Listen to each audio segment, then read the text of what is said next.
folks. So I thought that seeing as normally at this time of year we would be working towards our Christmas concert, and that's not going to be possible this year, I thought it would be nice if we had some videos that you could all play along with and learn some Christmas carols so that you don't feel like you're completely missing out on the whole festive season that normally lasts about 4 months for a musician. So, first things first, I thought we could play We Wish You a Merry Christmas, which we normally do at the end of our Christmas concert every year. Everyone gets up on stage, it's chaos, but great fun, and everyone, including the person who's been playing for like 3 lessons and plays pizzicato, all the way through to the grade 8 folk who are so over being there, and they can play all without the music and whatever. So we're going to have a little try today with We Wish You a Merry Christmas. Now, let's have a little listen to it first of all. Okay, we're in the key of G major. We're starting on an open D on an up bow. Okay, we start on an upbeat, so I'm going to count you, it's got 3 beats in a bar, but I'm going to count you 2 in and then we start playing. Okay, let's just have a little listen to it first, just if you've been on another planet and you've forgotten or can't remember or don't know We Wish You a Merry Christmas. Let's just have a little listen to it first. So, 1, 2.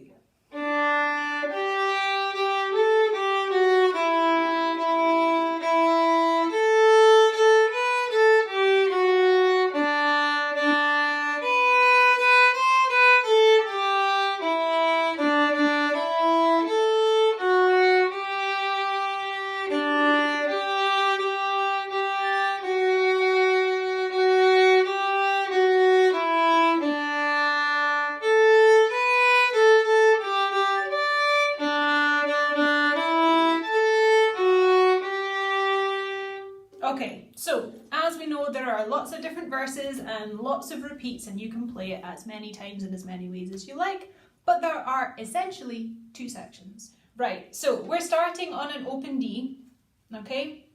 We think the first section's got 4 phrases, okay? So we've got 4 little sections to learn. 3 of them have the same rhythm, and then the 4th one is different, okay? So if we learn the first one, we're along a lot of the way there. Right, we're starting off with an open D, and then we're going straight for the G, 3rd finger on the D string, okay? We're going to play 1, 2.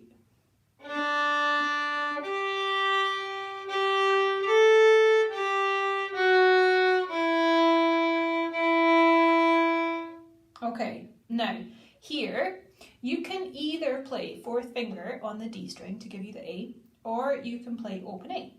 It's up to you. Whatever is more comfortable for you. If 4th fingers are new or you haven't encountered 4th fingers yet, don't play them. Play the open A. That's perfectly fine. For those of you who have learnt your 4th fingers and are reasonably comfortable with them, you should be starting to feel that the 4th finger is actually the easier option here.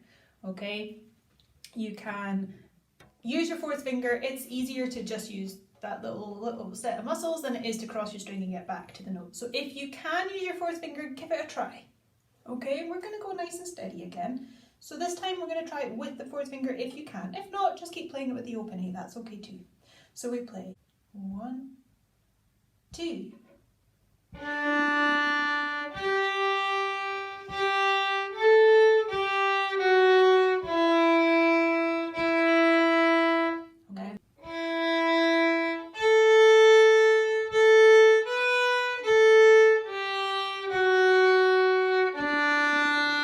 Okay, so we're playing from the 1st finger on the D string, E, then A, we have A, B, A, and then this is the cool bit, down to 3rd finger on the D string for the G, and then F, and all the way to a D. So let's try that again. So we go 1, 2.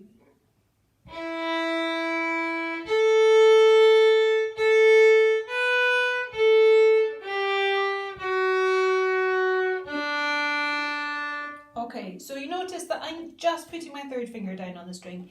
It's faster to only put the 1 finger down than it is to try and put all of them down. Now, when you're learning, we'll often tell you always put all your fingers down on the string so that you're in the right hand position.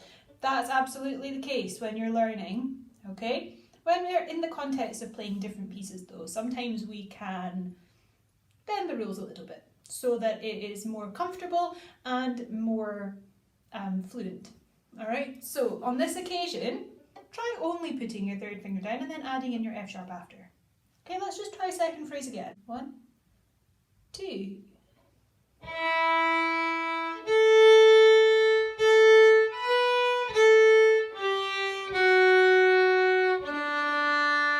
Okay, so hopefully you're happy with that now. We then have the third phrase, which begins on your open D again. This is going from the D to the B, first finger on the A string. So we go 1, 2.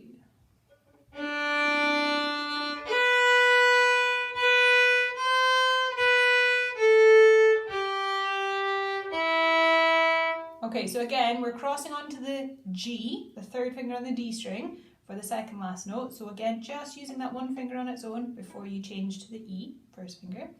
Did any of you notice that we have C natural? So on the A string, we are going to put our first finger and second finger right next to one another. Not so squashed that they're overlapping, but just right next to each other to give you the C natural that you need here. So we go 1, 2, D, B, here it comes, B, C, B, A, G, E. Okay, let's just try that once more. 1, 2.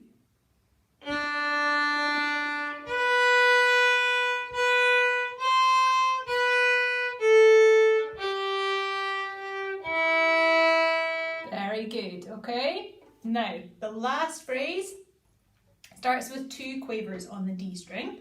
We have E, A, you can use open A or you can use a fourth finger, F sharp, and then G. So let's try that. This time we'll use the fourth finger.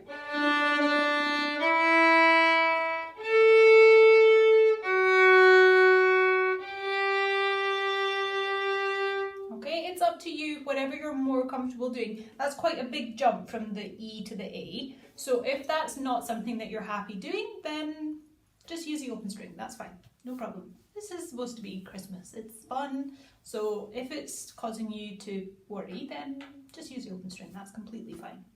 Okay, so that's the first section all the way through. So let's have a little try at the second half. We're starting on an open D on an up bow. Okay, and once more we're going from the D to the G. Okay, so we're going to play 1, 2, D, G, G, G, then F sharp. That's nice and easy. Let's do that one more time. 1, 2.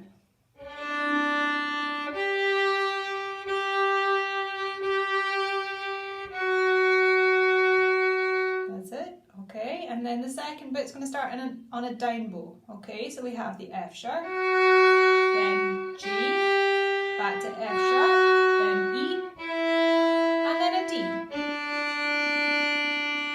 Okay, so let's try that starting on a down bow again. So we have F sharp, G, F sharp, E, D. Then we're on to the A, up bow again. So we're going to go A and then B, A, B, A, G.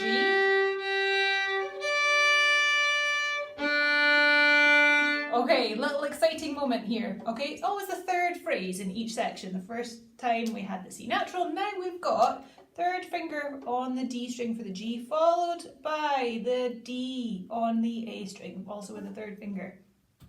This is difficult to get in tune. Okay, there are a few different ways to play it. First of all, you can try and wedge your finger so that you're playing both strings at the same time. Nicely in tune, okay? So then you just change your bow, your fingers are in the right place on both your strings. Easy peasy. You have to think about it before you need it though, because you need to put it down after you've played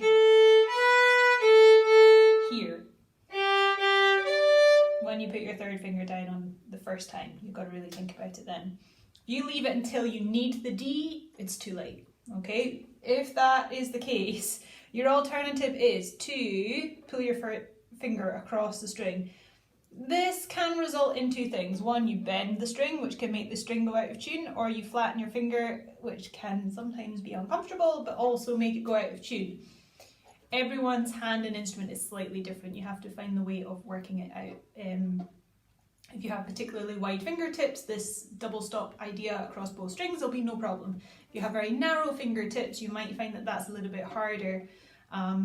You might find that you've got really big gap between your strings, and that's very difficult to do. So just have a little practice. See if you can play from the third finger on the D. Okay? See if you can have a little practice of that. Let's just put it back into context now. We're going to try from the open A on an up bow. We have 1, 2. Think about it now. Then D. And to finish off, we have "And a Happy New Year," which is what we played at the end of section 1. So we go E, A, F sharp, G. Again, you could play that with a fourth finger. There we go. So, hopefully you can rewind and practice all these little sections. What we're going to try and do now is play it a little bit faster, okay? So you have a bit more of a performance practice. So, if this is very straightforward for you, if you're already a very proficient player, which many of you are, there are things that you can do to make it a little bit more interesting.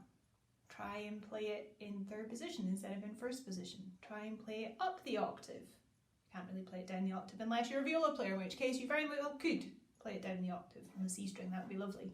Okay, you could try and play it all on the one string just for a little bit of fun to see if you can actually work out how to do all of that. Okay, think about it. It's only got the range of an octave, so you can very easily play that between first and third position with your harmonic for the top D that we got to just where you had to move your third finger across the string. So lots of options. You don't have to be restricted in playing it the straightforward way. If you're finding it, these quavers are too fast, if you're a less advanced player, then you could simply play the first note in each of the two quavers. So for example, instead of playing at the beginning, just play 3 Gs instead. Okay, or if that is still too hard, just simply play 1 G and hold it for the whole bar. Yeah, let's just try and play the whole thing all the way through at a bit more of a performance speed. So don't worry if this is too fast, don't worry. Go back and play the slower versions and keep practicing. The good things with these is that each year you come back to the same pieces, you're a little bit better than you were the year before. So it should gradually get easier and easier until you can eventually play it nice and quickly like this. You can always add in some slurs as well, those of you who are feeling happy and comfortable. Let's just have a little play and see what happens. So we're going to go 1, 2.